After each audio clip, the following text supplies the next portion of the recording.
in downtown Miami, North Bay Village, Miami Beach, or Little Havana. I am here with your state representative, Michael Grieco. Welcome, Michael. I'm setting the watch party. Okay, I know. You know what? I'm going to do it too right now, but we're not supposed to do this right when we start.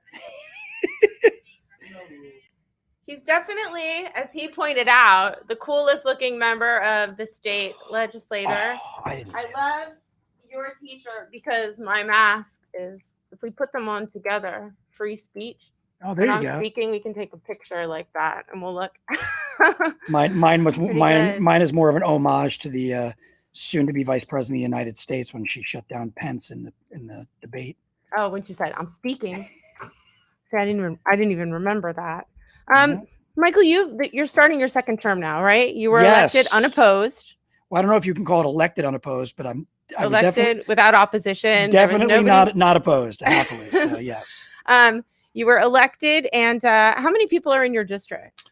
Approximately 160,000, which is across the board. Every representative has about 160,000 constituents, which will change in the next cycle due to redistricting and the census. Oh, that's coming up this year, right? Next year. Next year, it's coming up. And you have offices across this district. Where are your offices? So our primary office is located in North Bay Village Hall. Across the street from Benihana, right? Yes, across the street from Benihana. My staff's there now, doing their work and entertaining many an angry phone call today, but we'll get into that. And I also have my law office in Miami Beach, so folks ever want to meet with me there, they can meet with me there as well. So you guys don't have anything downtown or in Little Havana? No, I mean every time you can have as many offices as you want, and I have my other law offices downtown and make myself available, but you really can only have one primary office, so we just have the one in North Bay Village. But we're so virtual right now, it's kind of irrelevant. I'm going to start doing virtual office hours between now and the beginning of session.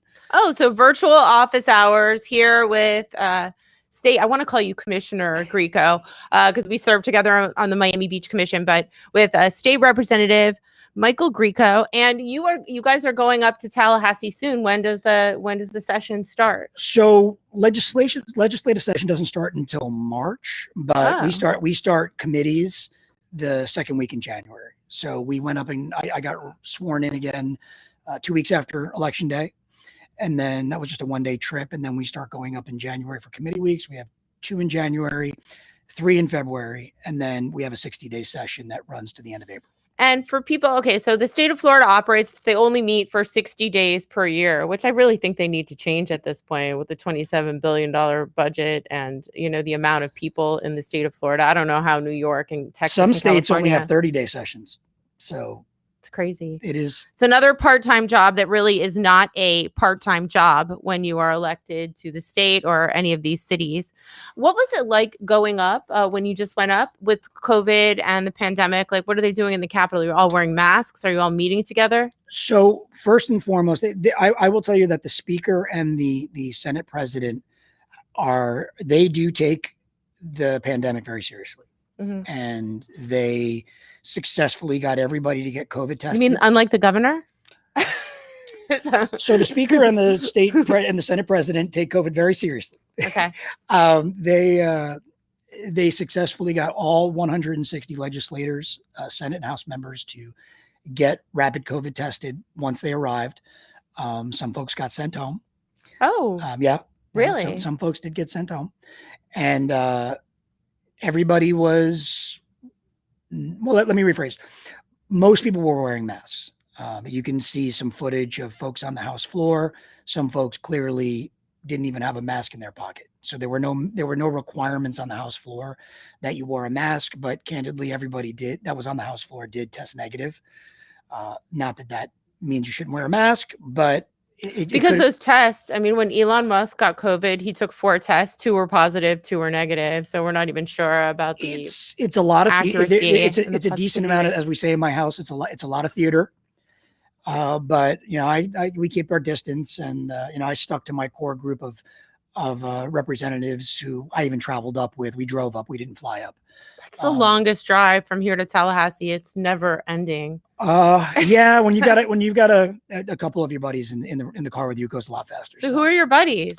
So I very early on gravitated toward a group of representatives, Democrats who are moderate like myself, which may not make a lot of headlines, but we are what you would describe as moderate, centrist, blue dog Democrats. We have a core group, and then we have a lot of other folks who tend to vote with us, men, women, Black, white, Hispanic, North Florida, South Florida, who we think the same way when it comes to almost every issue. So when you're looking at the Democratic Party at the state level, what percentage would you say of the Democrats are more centrist, and which Democrats would you say are very far, are the Anna Escamanis? If you look at the Senate and the House, I would say an overwhelming majority of Democrats are more moderate. You wouldn't know it sometimes because, again, being moderate doesn't get you on the cover of the Tampa Bay Times. Throwing bombs from the back of the House floor will get you a lot of headlines, but it won't necessarily be effective as a rep. It may get you headlines for running for something else, but if you're trying to be effective and if you're trying to properly represent your constituents, which I think is my number one priority, I put my constituents ahead of party. And some of my votes are inconsistent with what would be the Democratic Party platform, because I represent all of my constituents, whether they're Democrats, Republicans. Well, you have no choice but to trade, right? To start, to try well, it's to be moderate if you want to get anything done, because otherwise you're going to be ignored. Yeah, well, and that's part of it too. If you go on the House floor and throw bombs, your bills won't move. Your money that you're trying to bring back to the district, your appropriations, will die a very, very swift death. And it's historically been very punitive, and you need to have a balance. I mean, there are some issues that I will stand, and I have stood in front of press conferences in the front of the Capitol, and I will scream and yell when it comes to conversion therapy and it comes to affordable housing and certain issues that are just, they're ignored for too long, and some things that are allowed that shouldn't be allowed. And I'll scream and yell about that, but you have to find a balance in order to navigate the waters. I think I've done a good job. I've passed 2 bills in my first 2 years, brought back $4 million for the district. Which is a lot more than our former rep did, because I think he was one of the guys who was kind of in the back. So for those people who don't know, if you're a Democrat in the state of Florida, in Tallahassee, you literally sit in the back because you're in the minority party, which I think, by the way, should change, because just because you're a Democrat you shouldn't be in the back of the bus. It's very discriminatory. Are we on terrestrial radio, or am I allowed to curse? What? Yeah, you can do whatever. Okay, you can say whatever you want. So it's funny that you Sucks. say. So no. Oh, am I allowed to? I don't know. Right. He's absolute radio. But this is not radio. No, this is okay. No. I listen to a lot of Howard Stern. I got to know what I'm doing. So in Obama's new book, I had somebody, I haven't read it yet, but I did get some excerpts. And when he was in the minority in the legislature back in Illinois, he said that if you were in the minority, they called you mushrooms because they kept you in the dark and they fed you shit. Yeah. And it's a little bit like that. You have to be careful, because when you're in the majority, they control the whether or not a bill moves, whether or not it makes a committee hearing. It's a little different in the Senate because it's generally more moderate. But we lost 5 more seats. We're almost in a super minority. At this point, how many state representatives are there in Florida? There's 100 and there's 120. 120. And of them, I believe we have 42 Democrats. We had 47. We thought we'd be gaining seats. And the results of the election went in a different direction. And it's unfortunate. And there are many reasons why that happened.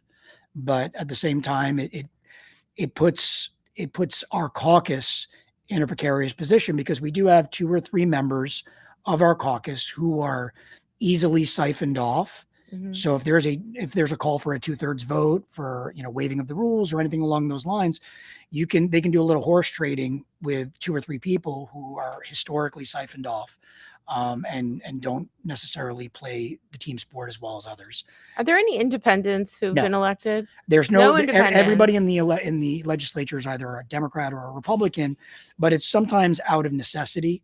I will tell you that we've had some folks in the Democratic caucus who, if you saw how they vote on things, you would not know that they were Democrats. Some of them got voted out of office. They got primaried out this year successfully, and I'm happy about that. I'm talking about. But maybe they would have one. Well, it wouldn't have mattered anyway. People used to say that about. I remember Daphne Campbell used to say that a lot No. of I mean, her well, votes were Daphne, Republican votes. sweet enough lady. But she's an example of that. We had a rep, Kim Daniels, from up in northern Florida, who lost her primary, but she was a co-sponsor of the parental consent abortion bill. Wow. And she would give the closing remarks on the House floor. Because of religious reasons, or what did she say? Religious and other reasons, yes. So, by the way, the conversion therapy ban that had been passed, right, has now been reversed. Any city who passed a conversion therapy ban, like Miami Beach, for example, and for those people who don't know, conversion therapy is when you are gay and you kind of go through this intense experience to make you not gay. No, it's to try to convert you, and in some cases it's almost abusive. So in all cases it's abusive. In all cases it's abusive. You're a lawyer. No, I mean it's child abuse. I mean, it's almost only children that this happens to. It's parents that, once they either suspect or they're told that their child is gay, they run them to a therapist. They treat it like a mental health disorder, which is both contrary to science and disgusting.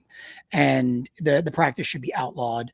And unfortunately, the state of Florida issues professional licenses to folks, and these folks are able to participate in this practice. There's somebody in Miami Beach who does this.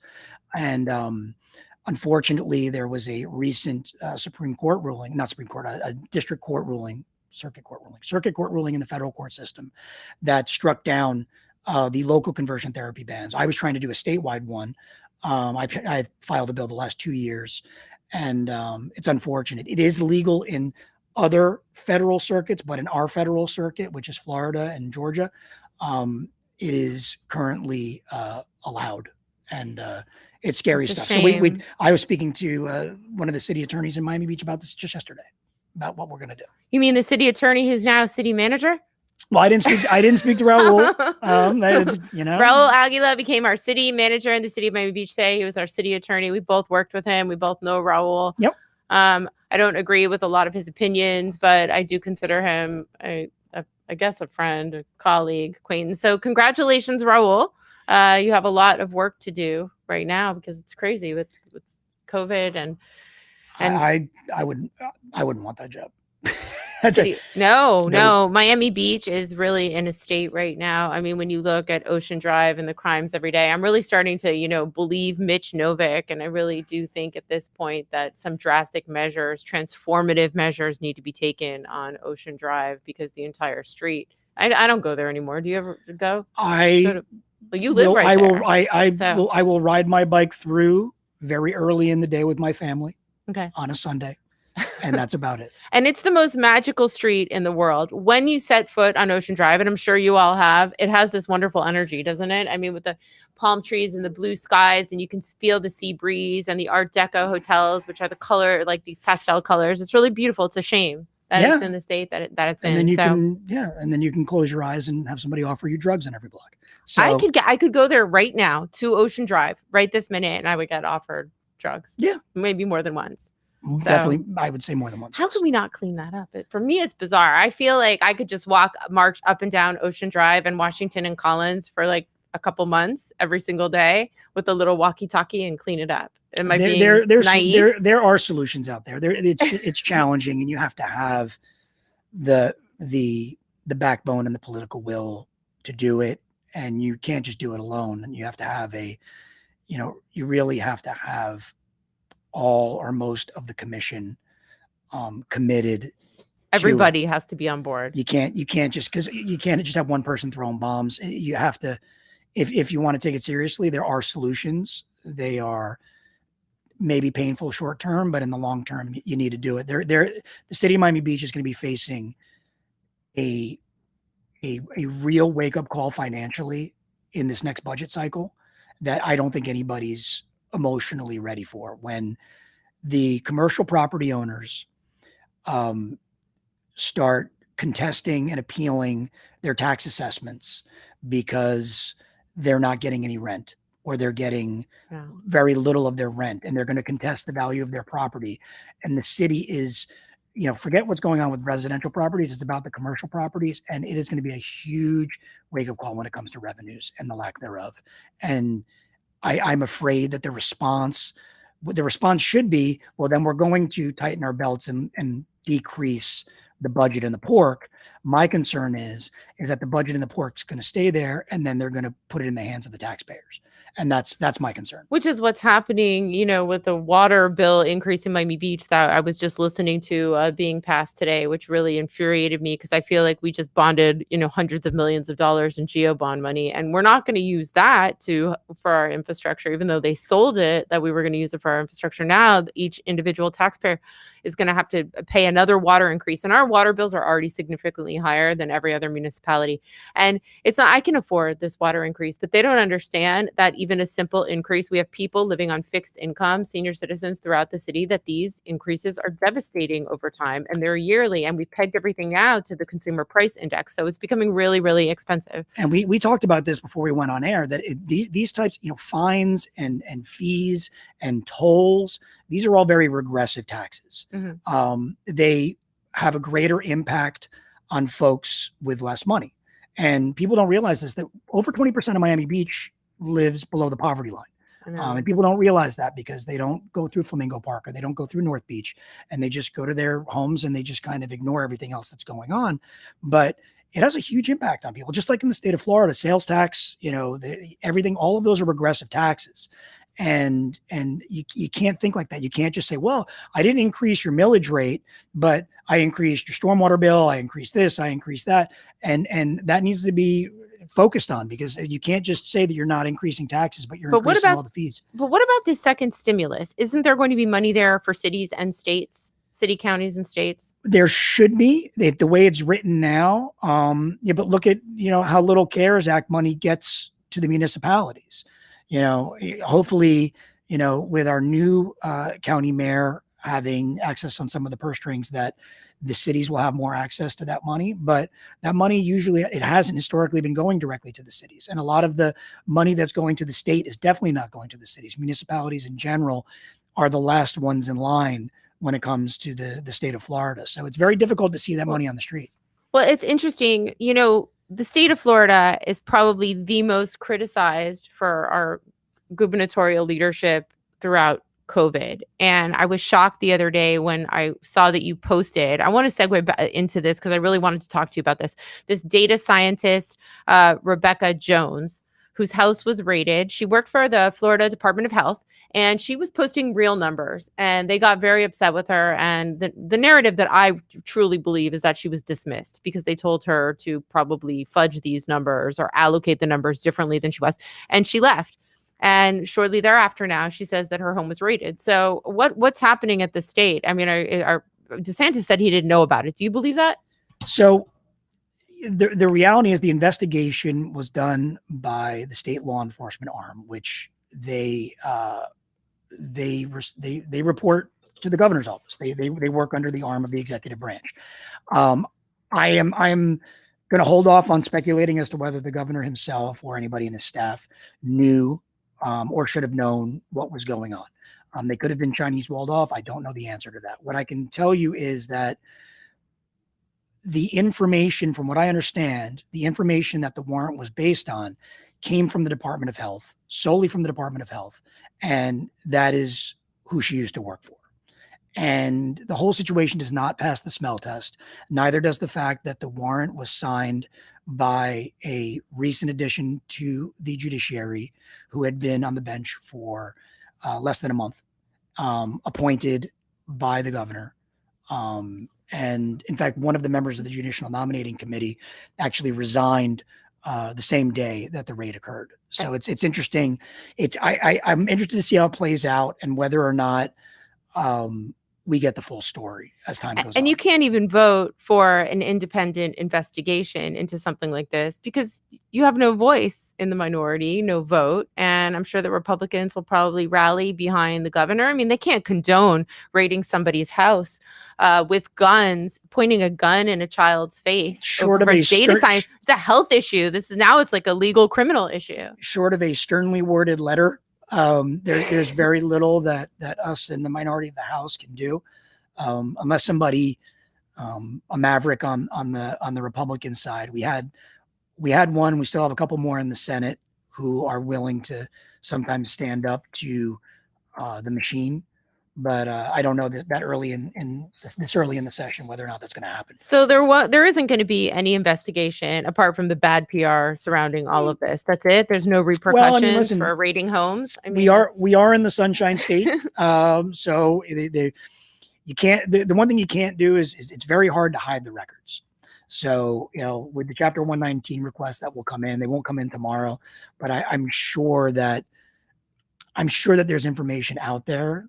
And we'll be able to find out how this all happened and whether or not they're alleging that somebody committed a crime. Let them conduct their investigation. But I just don't think the whole thing passes the smell test. I'd be shocked. Well, it said that it was the Inspector General in the Department of Health who provided her IP address, not the people who were actually investigating and looking for the warrant.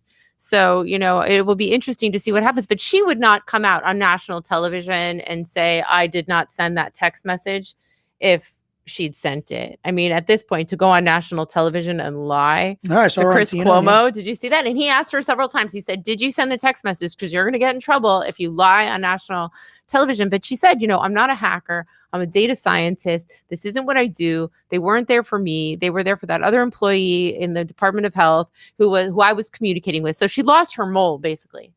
And they want to, I guess, get rid of the mole to hide the numbers. I mean, I just don't even understand the whole thing. It's crazy. I mean, that's the whole thing. I mean, I think that I feel that there has been a suppression of data over the last, we'll call it 8-9 months.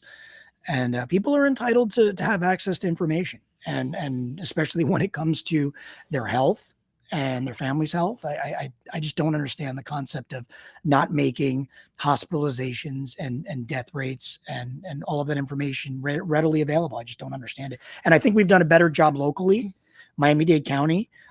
Even the prior county mayor, kudos to him. He's not on my Christmas card list, but I think that he was doing a decent job.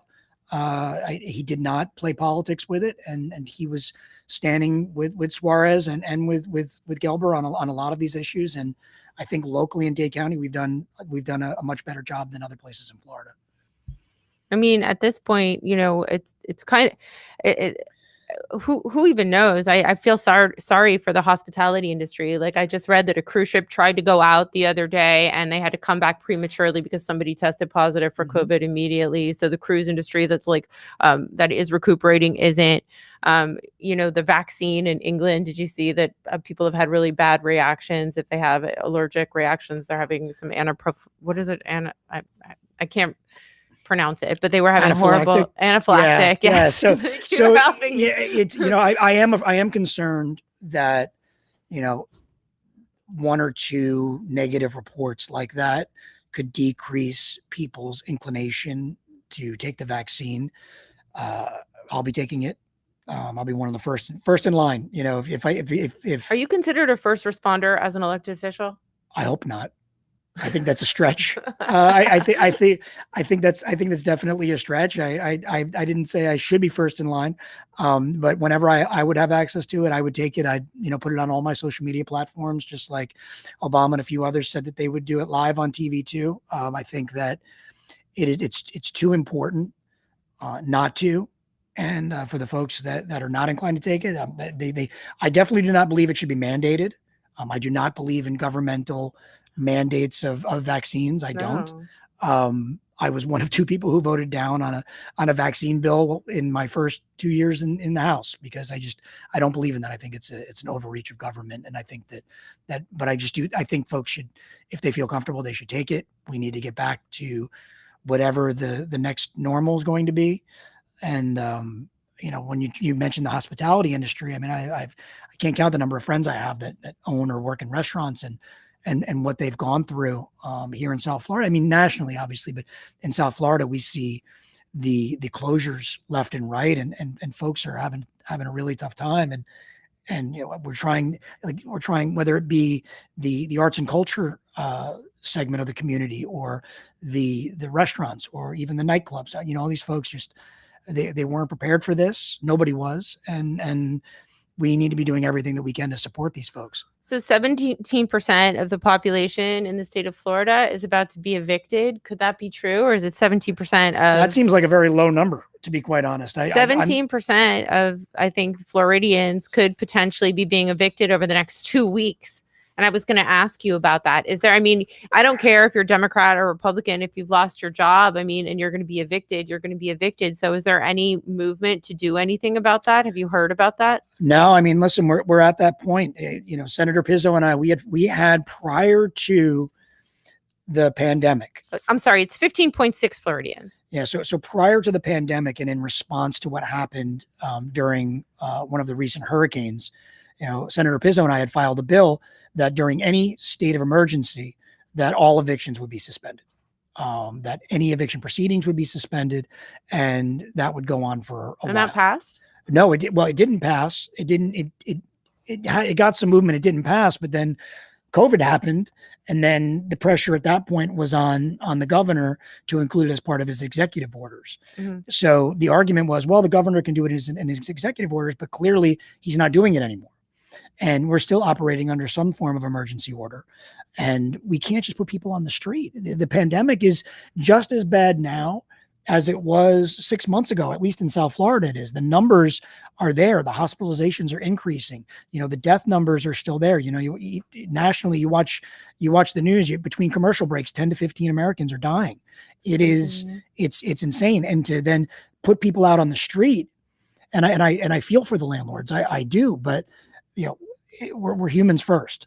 And there's a federal eviction moratorium right now. Right. That's set to expire at the end of December, correct? Correct. So the federal moratorium is tied in with any federally backed mortgages. Okay. So if an apartment building doesn't have any sort of federally backed mortgage or loan, then it doesn't apply to them. So it only applies to, it ends up being one-off condo owners who rent out their unit, or homeowners, or a physical house. But generally speaking, anybody who lives in an apartment building, or a lot of these Section 8 houses, they're going to be put out on the street.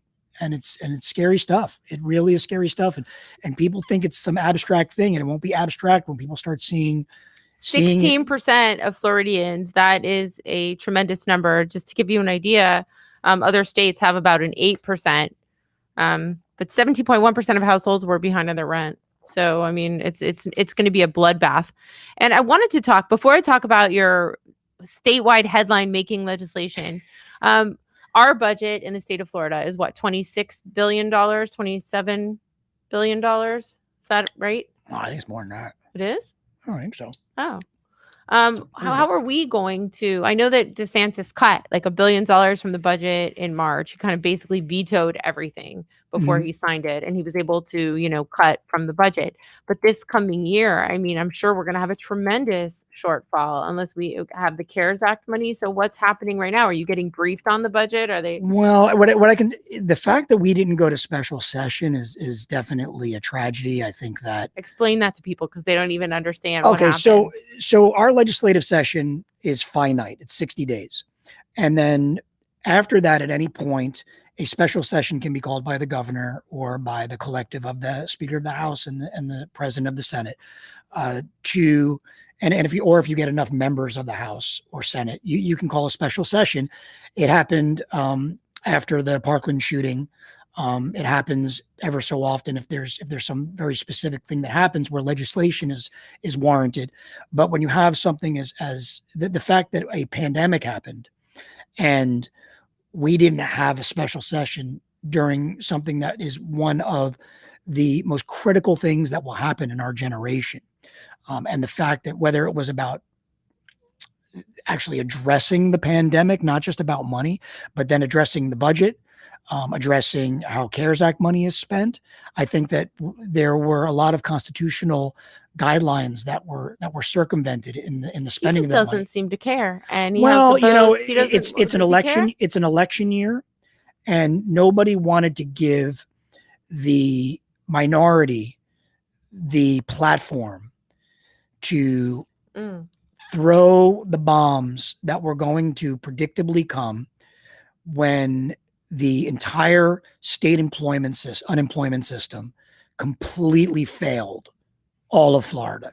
And you had millions of Floridians who could not get their unemployment money that they paid into. And it was an absolute disaster. And there was no one to blame other than the majority party, Rick Scott.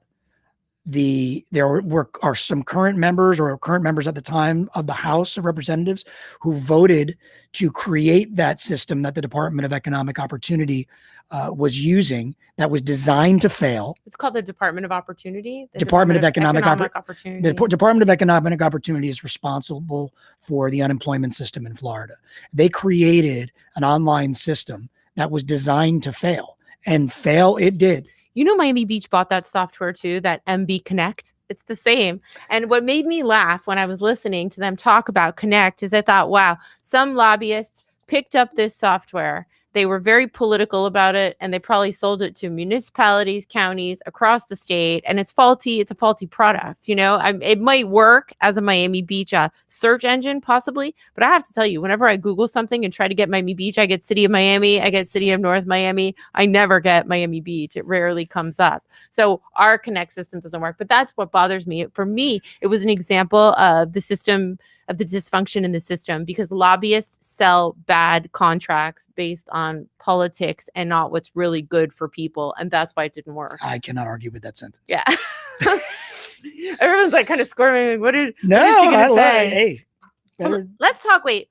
Listen, we're almost at a half an hour, and we haven't talked about the most, I think it's the most important thing that you're going to do this year. Tell us about your legislation that you are proposing right now that's making big headlines. Well, the legislation that I've already filed is not the most important thing I'm going to be doing this year, but so far it's the only thing that we filed, because we in Tallahassee, you get, as a member of the House, we get 7 bills that we're allowed to file. Okay. That we're limited. The senators can file as many as they want. There's only 40 of them. There's 120 of us. There's only so much staff. So we only get to file 7 bills. It used to be 6. But you can file an unlimited number of repealer bills, which is essentially a bill that eliminates a law. I love how he works. You're such a great legislator, because you really I appreciate understand. So I'm trying to file as much as possible. So I'm always looking for a good repealer bill, and we always try to repeal the like the state preemption on cities being able to ban plastic bags and styrofoam and things like that. We do a bunch of repealer bills, but I came up with a repealer bill that eliminated a bunch of, people don't realize this, we have a bunch of Confederate holidays in Florida. So I filed a bill to get rid of them. Robert E. Lee's birthday, Jefferson Davis's birthday, and Confederate Memorial Day. It's ridiculous. We don't need to be talking about slavery, and candidly, it doesn't need to be in Florida statute. I've spent the last 2 weeks entertaining an onslaught of interstate trolling from people who think that this is somehow a terrible idea. But that's, listen, it's gonna, I don't know if it's gonna move. It did move in the Senate a couple of years ago. So this is to eliminate Robert E. Lee's birthday. Who else are we celebrating? Jefferson Davis's birthday and Confederate Memorial Day. This is in Florida statutes. It's shocking. So most people didn't know about it, but it's a good conversation to have. And I enjoy having the conversation. But this could be the moment, because the governor did declare Juneteenth a holiday this year. So he is more amenable to changing laws that previously he was not. Yeah, I mean, we'll see. I mean, I don't want it to distract from some of the other things we're working on. I'm going to be working on a lot of criminal justice reform. You need to have watchdog agencies in these committee meetings watching who's voting no on this bill, so that they can then go back to their communities and saying, hey, these guys want the state of Florida to celebrate Jefferson Davis's birthday, which a lot of people find, all these Confederate heroes, which people find offensive. The tide is moving the other way. Mississippi, I read that I think you said Mississippi changed their flag. No, they had a statewide ballot initiative and it passed and they changed their state flag. What was on the flag that was so offensive? The Confederate. Oh, it had the Confederate flag in their flag. The, yeah. And they took it off and they replaced it with some Florida. flowers. Why can't we just be more progressive? Because we're Florida. Listen, the last time I was here, I had the Florida man shirt on. We're Florida. We're the last. I grew up in Central Florida, so I really understand. I spent, Hey, junior high and if high I opened school. up this flag, you can actually see that the Confederate flag is referenced in the Florida flag too. It is? Yeah. Where do you think that big cross comes from? Oh, that is the Confederate. Yeah, it's in there. It's in there. Nobody wants to discuss but I that, know real though, quick because on the other legislation, because I don't want it to get lost. It made a splash, but we're moving on to some of the next bills that we're filing and seeing what makes committees and what doesn't. And I'm going to be working on some criminal justice reform. I hopefully we're going to get our committee assignments soon, but I was honored enough to be the ranking member of the criminal justice subcommittee the first 2 years. I was a Democrat, and that doesn't happen very well. often. I mean, as a freshman, especially, but I was lucky enough because of my background, because of my relationship with our minority leader and my relationship with the speaker at the time. They placed that honor upon me, and I got to be the kind of the tip of the spear regarding the Amendment 4 legislation, and how the majority was trying to kind of undermine the will of the voters when it came to voting rights for returning citizens, and I'm going to be working on some of those issues coming up in the next 2 years. There's a Republican in the Senate that's been working on criminal justice reform, correct? And yes. what's his name? Senator Brandis. So will you be working with him? Yes. So Senator Brandis is definitely he's a unicorn in a good way. He is a member of the majority in the Senate who believes very strongly in prison reform, criminal justice reform, and equity in the criminal justice system. He's the chair of the Judiciary Committee, and which is great. So are you working with him on this? Him and Senator Pizzo. So Senator Pizzo, even though he's a Democrat, he was actually just appointed chair of the Criminal Justice Committee on the Senate side, which works under Judiciary, and Senator Brandis is the vice chair of that committee. So the two of them, I know. They think very similarly as I do on a lot of criminal. What are the issues. major items within criminal justice that you guys would like to see change? Equity within sentencing.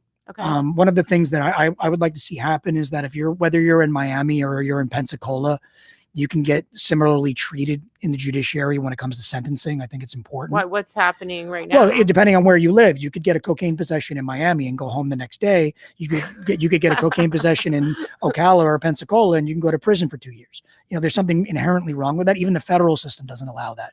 Whether you're in Florida or Oregon, so you want to standardize. Right now, it's not standard, or no, it's not. It's not. We're waiting on the data now, and I know anecdotally because of what I do that it's just an unfair system. But yeah, depending where it shouldn't depend where you live in Florida as to whether or not you're going to be sentenced a certain way. So that's a big part of it. Being able to, if you're a first-time offender, especially a drug offender, not a drug dealer, but if you have possession of certain drugs, and there's minimum mandatories on the federal side, there are ways to avoid those minimum mandatories. In Florida, there's not in the state system. So we want to create a system similar to what they have on the federal side, where you get people out of jail if it's a drug crime. Well, it not necessarily to get them out, but that's part of it too, but more to prevent them from going in to begin with. So let's say that we change this, and there's how many people are sitting in jail in the state of Florida for drug related crimes? Oh God. I mean, tens of thousands. I mean, retroactively, would they release them? I can tell you you're not going to have a hard time getting your voting rights, that's for sure. But we could at least release. So I can tell you the retroactivity is not on the table. I wish it was, but it's not going to be on the table. But the ability to give judges some latitude on sentencing when it comes to drug charges, it's something that we have in the federal system. It's not something we have in the state system. How much money would the state of Florida save if they pulled these tens of thousands of people who are sitting in jail for drug related crimes? Hundreds of millions of dollars. hundreds. I just read an putting article. that into rehabilitation or education. I mean, this is so stupid. People, and when David Richardson traveled the state of Florida, he said that nobody's being rehabilitated in these jails. They're not earning degrees. The programs are not robust. It's a privatized prison system, correct? So people are making money off of these prisoners. It's partially privatized. Partially privatized. And I've visited my share of prisons, both as a position as a legislator and as a criminal defense attorney, and those anecdotes are pretty accurate. And the conditions are deplorable, especially in the summer. I mean, there's no air conditioning. Oh no, there's no air conditioning. No, it's rough time. So some of the criminal justice reform we're working on, we're very proud of. I am going to be filing on Friday again the Stop the Bleed bill, which is going to be something that I will get passed before I'm done in the legislature. What is the Stop the Bleed? So Stop the Bleed is a program that we work with the American College of Surgeons to get tourniquet kits in every school and public building in the state. You can't get that passed? Who would vote against that? It's about getting it a hearing. They didn't give it a hearing last year, and a lot of it had to do with the fact that the leadership on the House side just didn't want to pass a lot of legislation. Who is the House leader right now? So the Speaker of the House is Chris Sprowls. I consider Chris a friend. Speaker Sprowls he comes from the prosecutor side of the criminal justice system, as I did historically. He and I, we do not agree on whether or not Die Hard is a Christmas movie. This is still an ongoing debate. But I don't even understand that reference. Okay, but whatever. Okay. The 10 people that are watching live at least on the hub, they get the joke. So anyway, he's made at least a verbal commitment to me last session that we were going to work on this project together and to move it forward. It saves lives. The ability to, whether it be a mass casualty event like a school shooting or a one-off issue, having these, even Texas has passed this bill. Okay, this is not something unique. No, because in the moment you need that tourniquet but I've taken first aid. You can kind of make a tourniquet, can't you? These are and a piece of cloth. Yeah, but these are very specific kits that they actually stop the actual bleeding in addition to just tying it off. And the American College of Surgeons is working with us to provide free training statewide, which is a big part of it. I want to another thing I'm working on is mandatory autism training for all law enforcement officers. Knowing the difference between having to Baker Act somebody and whether or not they're in the autism spectrum, whether it be in the schools or on the street. Yeah, because do you remember that one? He wasn't a child, was he? He was an adult.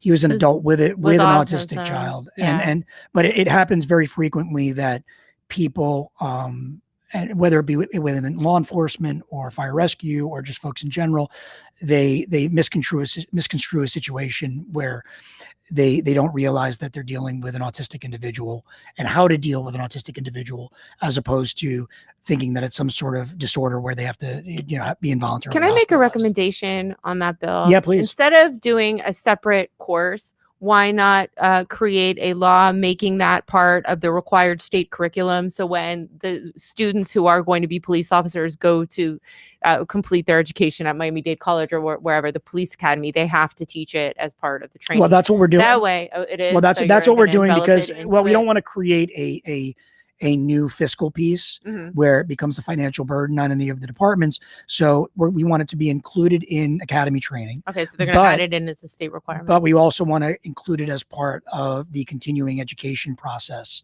that's already in place in the departments for folks who have already been sworn in as police officers. So this is just a preview of what we're working on. I'm going to be filing a bill that will potentially create a legalization structure for psilocybin, which is psilocybin is what is historically known as magic mushrooms. Oh. And mushrooms legalizing magic medically. Oh yeah, of course. Yes. So there are studies out there now, and they've already legalized it in Oregon. There are studies out there now for microdosing to treat for depression, post-traumatic stress, even within the veterans community. And I'm working on a bill now on that. Anything is better than the opioids. Correct. And I want to add an amendment to the current medical marijuana structure where opioid addiction would be a qualifying condition that would allow one to get a medical marijuana license, which you can't get right now. What about anxiety? Don't anxiety and insomnia? Can't you add those in too? It was kind of a bizarre. I looked at all the requirements. The answer is I agree with you. I just I don't think it. I think it's dead upon filing. I try to talk about bills that I think have a shot. Okay. And no, it's hard because you have to pick stuff that you know that is smart, that is centrist enough and apolitical enough that everybody can get on board. Otherwise, you really can't pass any legislation as a Democrat. Like if you wanted to do some really progressive environmental stuff, like that's not passing. Well, that's exactly it. You know, when you file a bill, you know whether or not it has a chance to see the light of day, or whether or not listen, I filed conversion therapy the last 2 years to ban it statewide. I knew that wasn't going to get a hearing. But what about pesticides? We have to do something because these pesticides and fertilizers are in all of our water system throughout the state of Florida, and they're causing these algae blooms.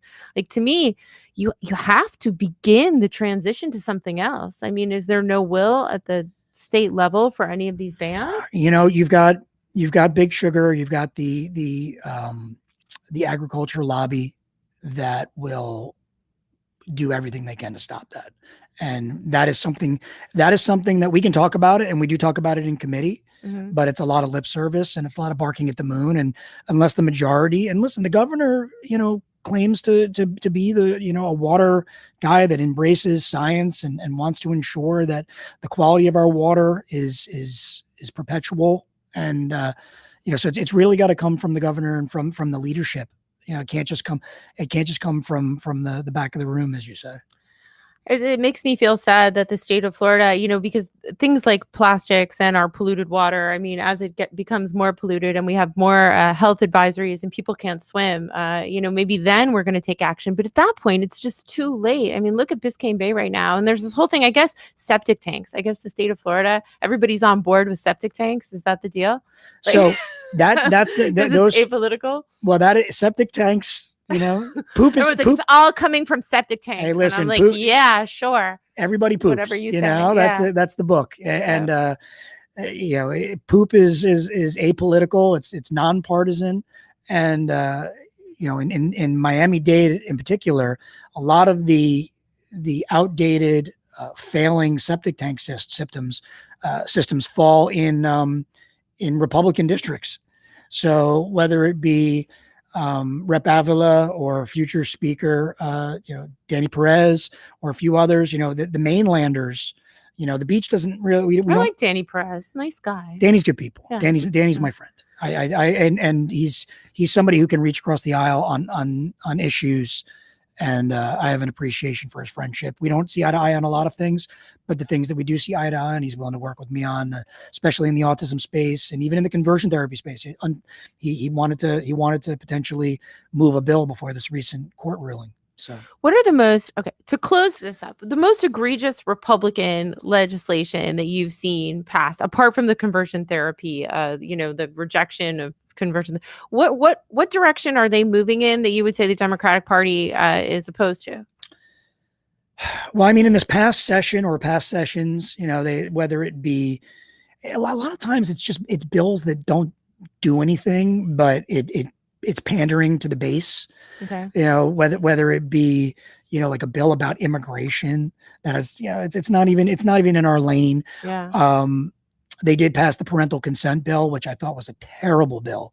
The parental, explain that. Well, it was essentially, it required parental consent if a minor female wanted to obtain an abortion in the state of Florida. Oh. And there was no carve out if your parent was the one that got you pregnant. So how about that? So say you're the victim of rape and incest, and your father is the culprit, and that happens. I mean, of course it happens. And then you need your father's consent to go and have a medical procedure.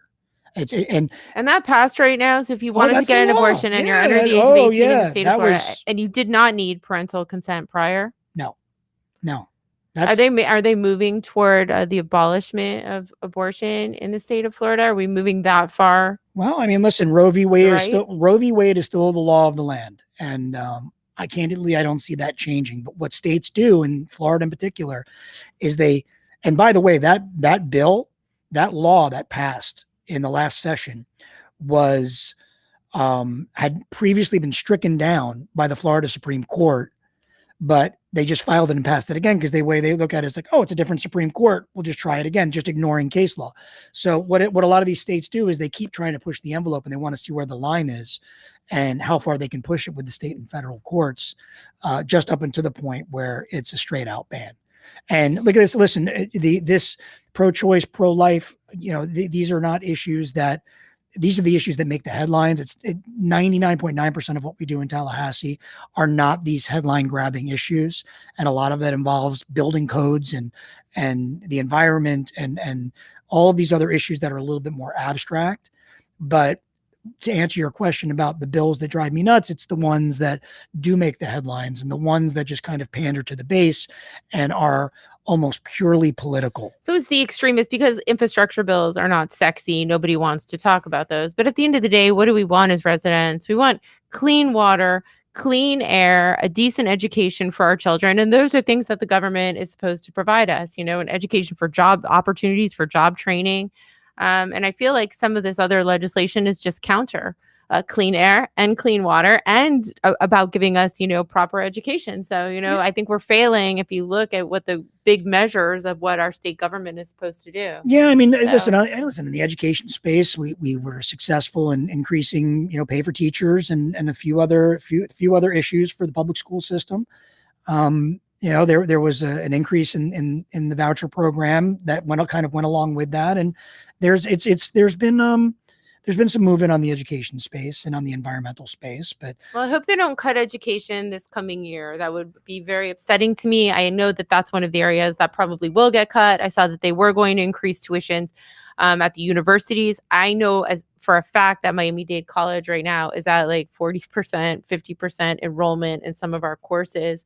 Enrollment's way down. And, if we increase tuition, that would have an adverse effect too. So is there anything that you would like to end with? Do not cut the community college, okay? No, of course not. I sat on the higher education subcommittee last year. We did a good job protecting you guys, and I work close with Miami-Dade College. And I'm excited about Madeline. Space. Yeah. But no, listen, I candidly, I am enjoying what I'm doing, and it's an honor and a privilege to be able to serve the constituents of my district. I've really so that rumor that you're running for mayor of Miami Beach, there's nothing to that. No. What about the rumor that Jason Pizzo is running for governor? Is there any? What's this? Jason Pizzo for governor? That. There is definitely some talk. Jason is a very qualified individual, and I got to tell you, I'm a fan. I'm a fan. I am too. After what he did with the unemployment, he sat there in his office with his staff and they filled out everybody's unemployment applications across the district. And I thought that was the most noble type of service ever. After that, he completely has my support. I've known he and his chief of staff for over a decade, and good people, and they're doing things for the right reasons. And he'd have my vote. I would vote for you, Jason Pizzo, for governor. So, all right. Well, listen, thanks for coming on the show. This is really interesting. And you know what? Hopefully we'll do some Zooms during the legislative session. I offered it up. I'm more than happy to do it from when I'm in Tallahassee. I'd be more than happy. Share this around. Thanks for coming on, Michael. No, thank you. All right. Bye.